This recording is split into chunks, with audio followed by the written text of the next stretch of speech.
Ya, siswa-siswi sekalian, kita bertemu lagi di pelajaran kimia kelas 10. Jika di pertemuan sebelumnya kita sudah membahas tentang bagaimana kita menentukan periode dan golongan dari suatu unsur jika diketahui nomor atomnya. Pada kesempatan kali ini kita akan belajar tentang bilangan kuantum. Apa yang dimaksud dengan bilangan kuantum itu?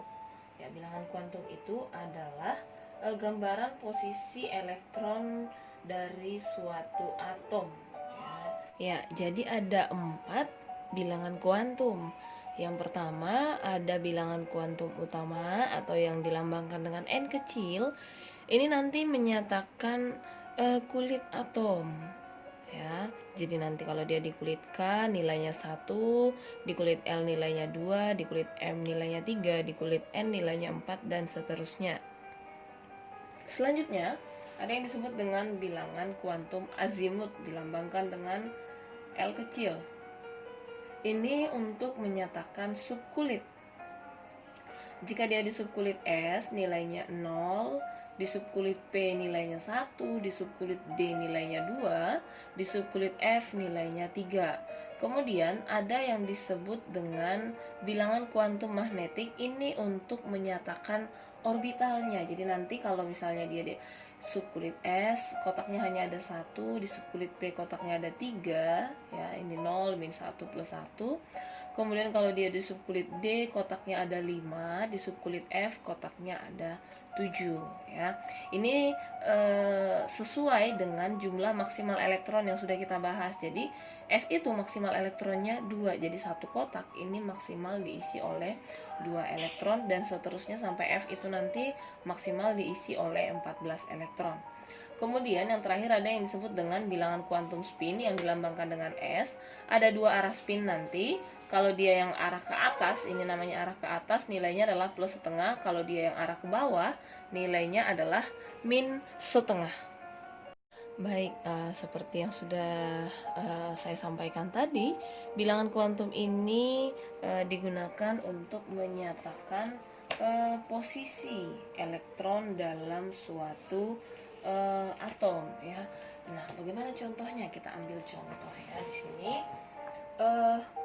Misalnya Na11. Nah, ini nanti kita ambil perbandingannya dengan Mg12, ya.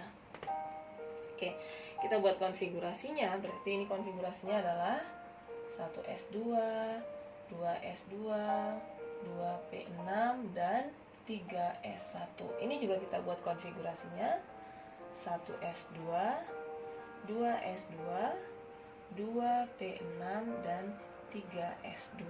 Nah, untuk bilangan kuantum itu kita ambil yang paling terakhir, ya. Yang paling terakhir itu kita gunakan untuk menentukan bilangan kuantumnya. Jadi di sini ada 3s1, sini ada 3s2. Nah, dari yang pertama bilangan kuantum utama, berarti ini dari 3s1 yang kita ambil tadi. Nah, 3s1, nah, kita mau menentukan N-nya sama dengan, jadi N itu menyatakan jumlah kulit atomnya. Jadi kita ambil yang angka yang depan nih, 3, ya. Kemudian L ini menyatakan subkulit. Jadi karena ini S, subkulit S, maka langsung kita ambil nilainya nih, 0. Ya. Kemudian untuk bilangan kuantum magnetiknya, karena dia di subkulit S, berarti kotaknya hanya ada 1. Dan ini namanya kotak 0, ya. Nah, jadi di sini dia diisi oleh 1 elektron, dan kalau mengisinya tuh harus dari atas dulu. Nah, seperti ini dengan arah spin. Nah, arah spinnya ke atas atau ke bawah? Karena ini ke atas, maka nilainya adalah plus setengah. Nah, sekarang kita lihat untuk Mg, ya. Jadi dari 3s2, ya. Berarti bilangan kuantum utamanya sama dengan 3, ya. Bilangan kuantum azimutnya karena dia di subkulit S, ya, nilainya sama dengan 0. Kemudian untuk magnetiknya karena dia di subkulit S, maka jumlah kotaknya atau jumlah orbitalnya itu ada 1, ya, dan ini nilainya 0, ya. Kemudian di sini diisi oleh 2 elektron. Jadi kalau misalnya mengisi 2, harus isi yang ke arah atas dulu, baru isi yang ke bawah. Nah, sampai sejauh ini bilangan kuantum utamanya sama-sama 3, bilangan kuantum azimutnya sama-sama 0, bilangan kuantum magnetiknya sama-sama 0 juga. Yang membedakannya adalah bilangan kuantum spin.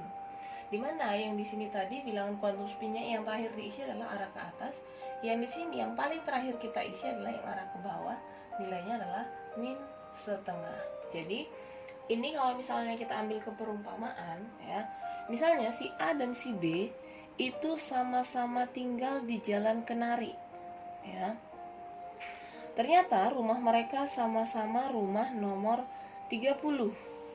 Nah, jadi sama-sama tinggal di Jalan Kenari nomor 30.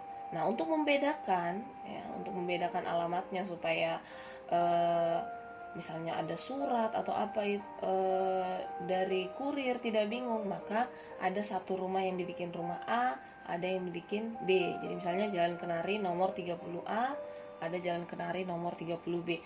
Nah, di dalam unsur-unsur juga seperti itu. Jadi tidak boleh harga keempatnya ini sama, tidak boleh ya. Jadi ini tiga sudah sama, jadi satu harus ada yang membedakan. Seperti itu dia ya. Kita ambil satu lagi contoh ya.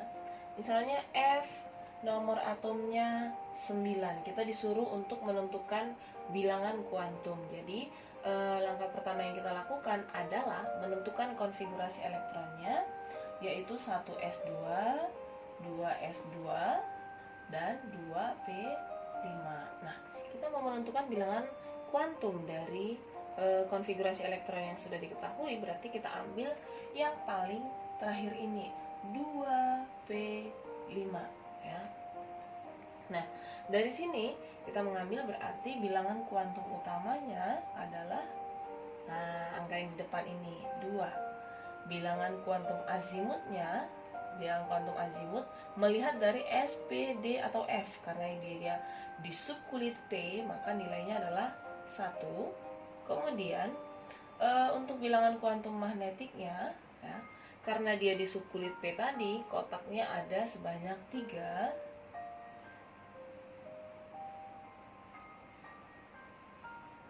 Ada 3 begini, dan 0, -1, +1. Nah, di sini diisi oleh 5 elektron. Jadi diperhatikan, untuk mengisi 5 kita harus mengisi yang ke arah atas dulu. Jadi kita isi 1, 2, 3 ya. Jadi isi yang arah atas dulu. Ini namanya adalah setengah penuh ya.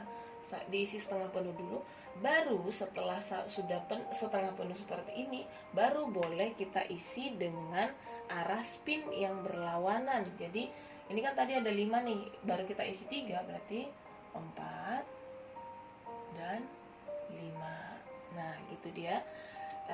Berarti bilangan kuantum magnetiknya adalah posisi yang paling terakhir kita isi, yaitu posisi yang biru di 0 ini. Berarti ini nilainya sama dengan 0 ya.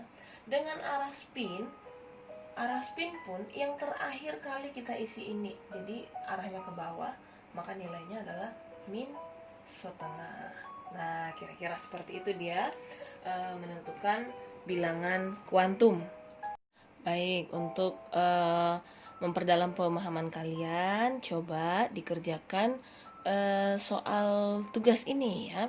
Tentukan harga bilangan kuantum dari yang pertama Li dengan nomor atom 3, yang kedua nitrogen atau N dengan nomor atom 7, yang ketiga Al aluminium dengan nomor atom 13, yang keempat Cl atau klor dengan nomor atom 17, dan yang kelima Cr atau krom dengan nomor atom 24. Silakan dikerjakan. Kalau misalnya belum paham, dilihat lagi videonya tadi. Selamat mengerjakan dan salam sehat selalu.